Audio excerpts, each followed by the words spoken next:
रूस के आगे कितनी भी शक्ति लगाई जाए सभी बेकार ही जा रही है।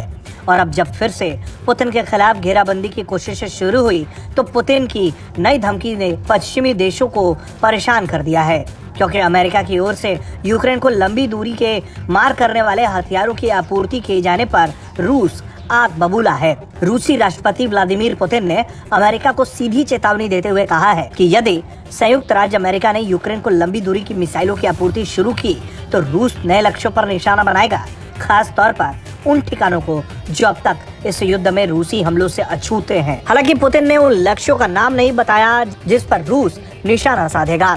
रूस के सरकारी चैनल रोसिया 1 को दिए गए इंटरव्यू में पुतिन ने कहा है कि यूक्रेन को पश्चिमी हथियारों की आपूर्ति, सैन्य उपकरणों के नुकसान की भरपाई के लिए ये सब करना पड़ेगा। पुतिन ने यह भी दावा किया है कि रूसी विमानों ने दर्जनों यूक्रेनी हथियारों को नष्ट किए हैं।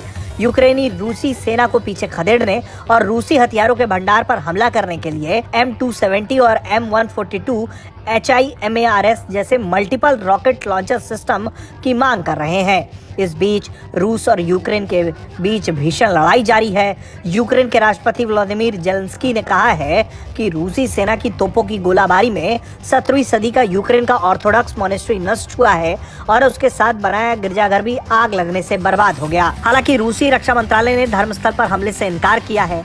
कहा जा रहा है कि यूक्रेन की सेना पीछे हटते हुए चर्च और अन्य धर्मस्थलों को बर्बाद कर रही है, जिससे उसे रूसी सेना को बदनाम करने का मौका मिले। इस बीच फ्रांस के राष्ट्रपति इमैनुअल मैक्रों ने कहा है कि राष्ट्रपति पुतिन ने यूक्रेन पर हमला करके ऐतिहासिक गलती की है।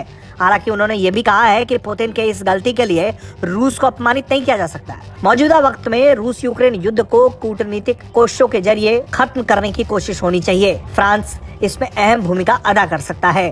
फ्रांस युद्ध विराम के लिए मध्यस्थ की भूमिका निभा सकता है। वहीं इस बयान से नाराज यूक्रेन ने भी कहा है कि रूस के साथ शांति वार्ता का सवाल ही पैदा नहीं होता। अब ऐसे में यूक्रेन को नए हथियार मिले तो यकीनन रूस तबाही का अब तक का सबसे भयानक मंजर दिखा सकता है।